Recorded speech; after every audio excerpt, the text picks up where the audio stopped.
Welcome to the Game Lore Archives, where today I will be discussing the lore of Sekiro, a game whose setting, the region of Ashina, is key to understanding the plot.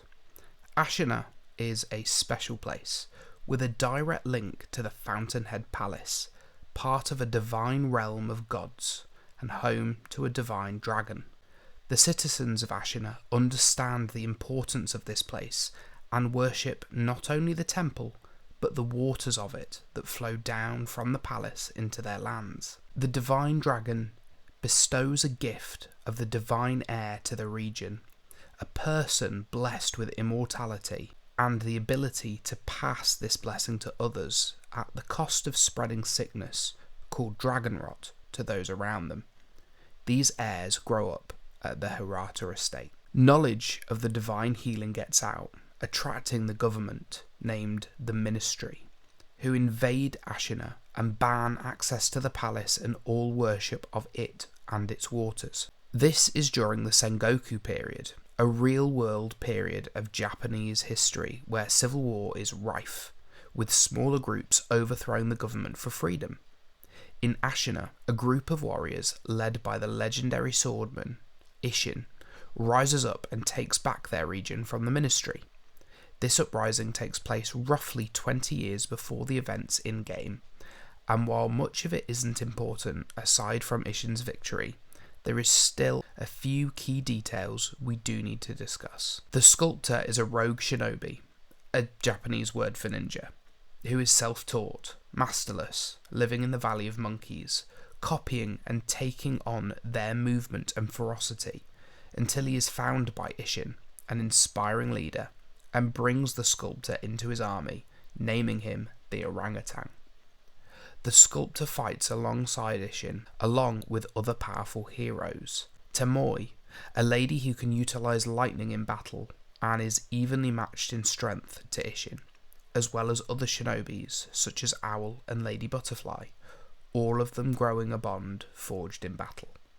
Many lives were lost in the war, leaving many orphans, and the characters we have met so far all find one and decide to care for them. The orangutan sits on the battlefield eating rice, attracting a starving girl named Emma. He gives the girl food, who begins to follow him around. The game's main character Wolf is another survivor found by Owl. Lastly, a boy named Genichiro is adopted and trained by Isshin himself. Eventually, the orangutan's bloodlust gets the better of him, nearly becoming consumed by something called Shura, a term here which means your love of violence manifests physically, turning you into a demon. Isshin manages to save his friend by cutting his arm off. The orangutan entrusts Emma's care to Dagon, a doctor and friend of his. Dagon begins to teach Emma medicine and creates a prosthetic arm for the orangutan over multiple iterations. The orangutan stops fighting and learns to wield the arm by carving wood, and becomes known as the Sculptor. Wolf's upbringing is much tougher than Emma's. The Owl found him scavenging the battlefield and took him under his wing, but would only consider him a son if he was taught the Iron Code and trained as a shinobi. The training was brutal, but Wolf grew into a powerful warrior. Finally, Genichiro is trained by Isshin until a certain point when he becomes Tomoe's pupil, learning the way of lightning. Isshin and his army fight off the Ministry, allowing the three to grow in times of peace. During this time of peace, when Genichiro is finished with his training, the divine heir whom Tomoe looks after begins to research severing the divine link. It fails, and the divine heir succumbs to dragon rot, and a new divine heir is chosen. The great shinobi, Owl, is seduced by the divine power, so waits in the shadows for the next heir to be discovered, until a boy named Kuro is selected. Owl selects his son, Wolf, to be Kuro's protector, believing his son will follow the Iron Code drilled into him to always obey his master.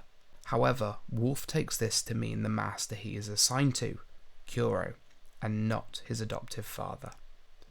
Unbeknownst to Wolf, Owl orchestrates an attack on the Hirata Estate, aided by Lady Butterfly. Wolf rushes to Kuro's aid, and Owl understands Wolf won't join him, so fakes his own death. Wolf confronts Lady Butterfly and bests her, nearly getting killed in the process.